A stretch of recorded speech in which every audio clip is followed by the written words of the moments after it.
Joined by assistant coach John Butler. Coach, in Happy Valley, first impressions. What did you think when you rolled into town? Well, first impressions were incredibly excited to be here. You know, my history is that I'm born and raised in the state of Pennsylvania, in Philadelphia, and played at LaSalle College High School. So, a lifelong Penn State fan. You know, played football at Catholic University in Washington, D.C., but always stayed connected to Penn State through some of my former teammates in high school, and a lot of my family went to school here. So, you know, I've always had a love for Penn State University, and the opportunity to come here was, you know, is a dream come true. Now, when I landed on the plane, got off the plane, put my bag in my office, jumped in a recruiting meeting, and we've been ripping and running ever since. You know, they've done a great job of keeping this thing organized. In-house in terms of when we had a recruiting weekend this weekend, a bunch of great kids and great families, and then first thing Monday morning we were out on the road again, all over the place Monday, all over the place Tuesday, got back, you know, about 1 o'clock in the morning last night, so soaking it all in as quickly as I can, but trying to work as fast as I can as well. Talk about the process of when Coach O'Brien approached you and gave you a call about the opportunity. Coach O'Brien and I have had some conversations in the past, just you know, about football and about life. Actually, we both share some similar family situations that we've talked about. But when the opportunity came up, when he made it clear he was going to hire Ted Roof, obviously Ted and I have an extensive background. We've worked together. We've been to battle together. I know what Ted wants. I think he knows what I'm about. I know what he's about. So when that opportunity came, you know, Coach O'Brien gave me a call. It was something I was, you know, very excited about, talked to my wife about. We made a very quick decision and came up here.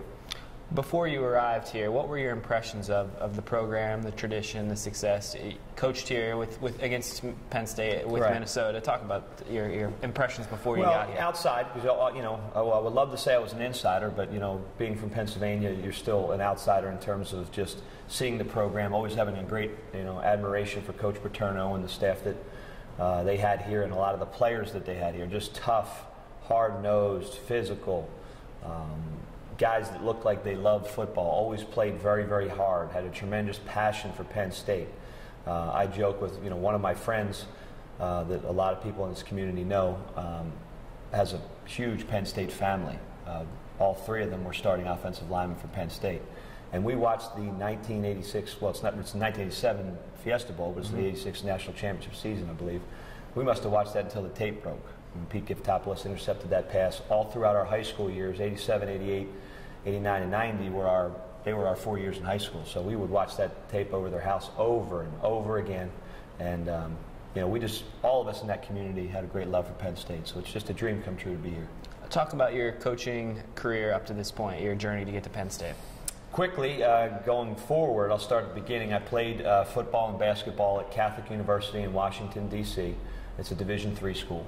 Right after that, coached there for 2 years. Then went down to Texas for really 6.5 years at three different spots. Met my wife in Texas at Midwestern State. Got a great break to go coach at Harvard University with Coach Tim Murphy and that program, successful program up there in Boston. And then from there, went to Minnesota for 4 years. Was at South Carolina, had a great year this year, great learning experience with Coach Spurrier at South Carolina, and then I guess I've been here 5 days, hopefully 5 days of many, many days. Why do you think Coach O'Brien is the right person to lead the program?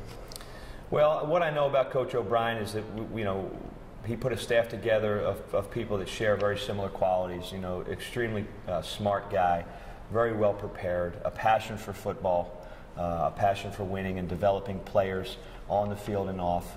Obviously, his background at Brown University shows that he's a guy with, you know, a great academic background as well as a background for football. So, you know, at some point somebody needed to take this program forward, and I believe that Bill's going to do a great job with the help of all the people in the community and the program, and obviously the help of the players and all of us involved. For individuals who don't know you, how would you describe your coaching style? I would say that I'm very prepared. I have a passion for the preparation aspect of football, whether it's the film study, the on-the-field development. I take a whole lot of pride in. And, you know, I'm just an enthusiastic, energetic guy. You know, I'm one of those guys that always looks at life in terms of the glass is always half full. You know, what can we do better? Not really what have they done wrong anywhere that I've been. focus on the positive and focus on the future. It's a great opportunity right now, moving forward with Penn State football. And I think they're going to, the people that support Penn State are going to be excited about the staff that Coach O'Brien has put together and the people that we're going to bring into this program. Have you had an opportunity to meet with any of the returning secondary players? I have a few of them. I haven't had a chance to meet with all of them. We had several of them come by the recruiting dinner. Several of them have come by actually my office. They're trying to meet me. I haven't been here, so I'm hoping today, while I'm getting squared away university-wise, I'll have an opportunity to meet the guys that are coming back, talk to them about what our expectations are, talk to them about how they're going to be coached, how we're going to expect them to prepare. But I'm sure that'll happen slowly but surely over the next couple weeks as we slow down the emphasis on this recruiting class and put the emphasis on spring football and our current players. When you do that, how do you go about evaluating what you have coming back? What we're going to do is, we're going to look at some video of what they did in the past, but we're going to make most of our decisions on of what they're going to do in the future. We're going to be with these guys a lot of hours, a lot of time over the next months and really years, and we're going to make our decision about them as a player based on what they do in front of us in practice, in winter workouts, in strength and conditioning, in the meetings. There's no really value in looking about what they did in the past other than to see how they played in the games. Everybody's got a clean slate. Everybody's going to have the opportunity to compete at a high level, and if they do that, they're going to have positive evaluations from us. If they don't, they're going to have to learn our way. Penn State is at a long line of defensive success. What are your thoughts on that? That's the first thing when you think about Penn State football in a context of how they've played on the field, one of the first things you think of obviously is linebacker You think of, like I said earlier, tough, hard-nosed, physical defenses. When we coached against these guys at Minnesota, it was always like, you guys on defense at Minnesota, we better hold them down because the offenses were going to score very many points. So we understand we have, as a defensive staff, have a tremendous responsibility to upkeep, the years and years of playing great defense here, and we plan on doing that. Between now and signing day, how busy will you be? And talk about what your schedule is and some of the messages you're going to be giving to the recruits. Busy is, I don't know if that's the word. I mean, honestly, from the moment I landed here in State College at 10 o'clock on Friday, we have been running ever since. Whether we're out seeing some of the kids that are already committed to us at Penn State, whether we're out seeing kids that we want to come to Penn State, whether we're already jumping on juniors for next year, recruiting at this level. We have such a great product to sell here at Penn State that we have to get out and sell Penn State to everybody that's interested.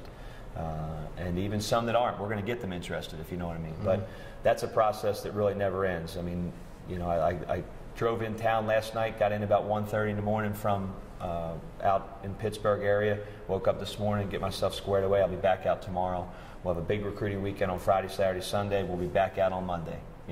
Coaching college football at this level is a 365-day-a-year, 24/7 job. Everybody knows that, and you've got to be on top of all of your P's and Q's from the perspective of recruiting and development and things of that nature. So we're going to be busy, but we got plenty of energy to get the job done. What's been the reception from the Penn State family towards you? Hopefully positive. So everybody that I've met so far has been very positive and very supportive. We've met some people in the community as we've been out on the road recruiting, and everybody has shared in some of the excitement that we have. Everybody's been very positive and receptive when we've gone into the high schools and when we've been in the communities having lunch or dinner.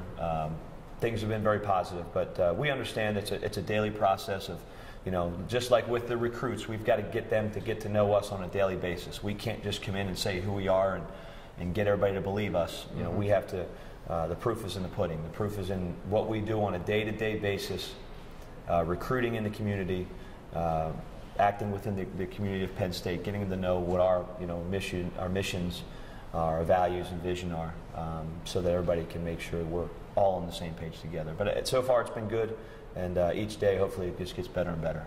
Finally, for you, being a Pennsylvania guy, obviously this is, like you touched on earlier, a big opportunity for you, but what does it mean to you personally to be a coach at Penn State? When you coach, you always wish and hope that you could be at a place that would be what would you would call maybe the pinnacle of your profession. There's only a few jobs out there that would even compare to Penn State, from the long history of tradition of success on the field and off the field. The support, I mean, some almost in ways you can't put it into words, the opportunity that this is for all of us, but obviously for a guy like me that, you know, when I was 13 years old, I wanted to play at Penn State. And, you know, you realize as I stopped growing and I didn't get as fast as I wanted to be, that opportunity wasn't there. But I always knew that in coaching, that opportunity may come. So for me, it's a dream come true. It's a dream come true for my family. It's a dream come true for a lot of those that know me, and I understand there's a responsibility there. It's not only a dream; it's an opportunity for me to work as hard as I can work for as long as I'm here to make Penn State proud of the product we put on the field. But simply stated, it's a dream come true, and that can't be overstated. Coach, we wish you the best of luck. Thanks a lot.